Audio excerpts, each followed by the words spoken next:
Now we're going to titrate a weak base with a strong acid. We're going to start with 100 milliliters of 0.050 molar NH3, which is our weak base, and then from the burette we're going to add 0.10 molar HCl. Note, because we have twice the molarity of acid than the base, we're going to need half as many milliliters of HCl to reach the equivalence point. Half of 100 milliliters will be 50 milliliters, so 50 milliliters will be our equivalence point here. At point A, we just have NH3, so to solve for that, we would do OH minus equals Kb times the concentration of NH3. Anywhere between A and C, the equivalence point, we're going to use the Henderson-Hasselbalch equation. And this isn't on your chart, but I think it would be good to write in. I think it's a lot easier to just directly use POH equals PKB plus the log of the acid, or the conjugate acid, NH4 plus in this case, over the log of the base, which would be NH3. So I'd recommend adding that in right there, and that can be used anywhere along A and C. When you're at half the equivalence point, which is the midpoint, which would be 25 milliliters, POH is going to equal the PKB of this, and the KB is 1.8 times 10 to the negative fifth for this, which is going to be 9.24, 9.25, depending on how you round that. Let's see, after you get to, when you get to point C, NH3 is all of the conjugate base, you're going to add acid, and all of that NH3 is going to be converted to its conjugate acid of NH4 plus.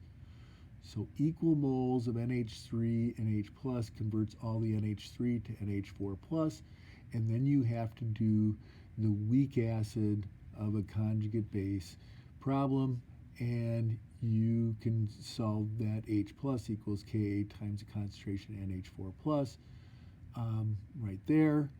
And then after that, you're going to have excess, anywhere beyond point C, you're going to have excess H plus, and it just becomes an excess H plus problem like we've worked with before.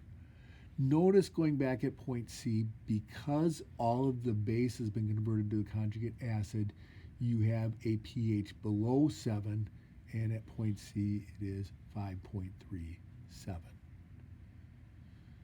Let's take a look at the specifics to this problem, which you also have in your calculation packet.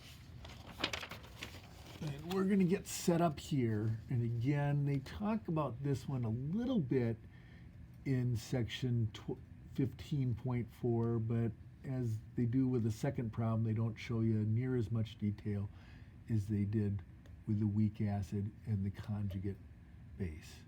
Hopefully it's not going to block too much stuff here. I think we're good to go. All right, so looking at things, when we start out, we just have NH3, and NH3, you combine that with H2O, hydrolysis equation to give NH4 plus and OH minus. We set up the Kb formula for OH minus, and ultimately we work things out, and OH minus equals the square root of Kb times NH3. We plug in the information, we get 9.5 times 10 to the negative fourth molar. That's going to be the POH, where I take the POH of that, which is 3.02, and then subtract from 14 to get a pH of 10.98, which makes sense, it would be basic. Now we add 10 milliliters of acid. So I could look at things and I could say, oh, originally I had 100 milliliters, 0.050 molar, which gives me 0.0050 moles. And 10 milliliters of 0.10 molar is like adding 0.0010 moles. So I subtract that, and I get 0.0040 moles of NH3 and 0.0010 moles of NH4 plus. I'm going to apply the Henderson-Hasselbalch, And I just added this in on mine. I don't think you have it on yours, but it would be a good add-in to do POH equals the pKa plus the log of the acid over the base. And in this case, I get 4.75 minus 0.60, which gives me a POH of 4.15, and that would correspond to a pH of 9.85. Because I've added base, because I've added base to this, the pH is down from where I was before. Okay, now I've added 25 milliliters of the 0.10 molar HCl, and essentially half of the NH3 got converted to NH4+. So that is the midpoint, and what happens is POH equals the pKb, which equals 4.75, and the POH would be, that is the POH, and then the pH would be 9.25. I keep adding base to this, and I didn't do it right here, but I drew a line down here. Let's say I did 40 milliliters of 0.10 molar HCl added. Now I get 0.005 minus 0.004, giving me 0.001 of the NH3 and 0.004 the NH4+. And I plug this into POH equals pKb plus the log of the acid over the base, and I get 4.75 plus 0.60, and that gives me a POH of 5.35, and the pH drops down to 8.65. Notice I keep adding base, and the pH keeps dropping, but it's still above 7.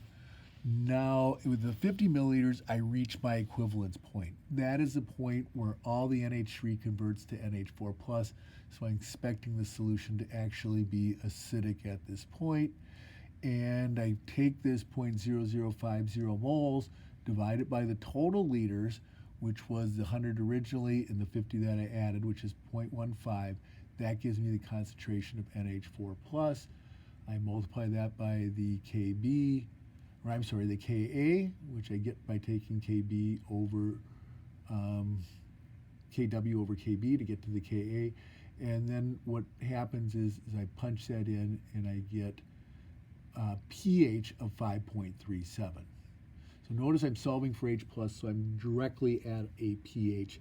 And it makes sense that it's an acid because all the base got converted to the conjugate acid NH4+. What if I kept adding acid? What's going to happen is the 0.005 moles of base and acid are going to cancel out 1 per 1, but now I got 0.0010 moles excess H+.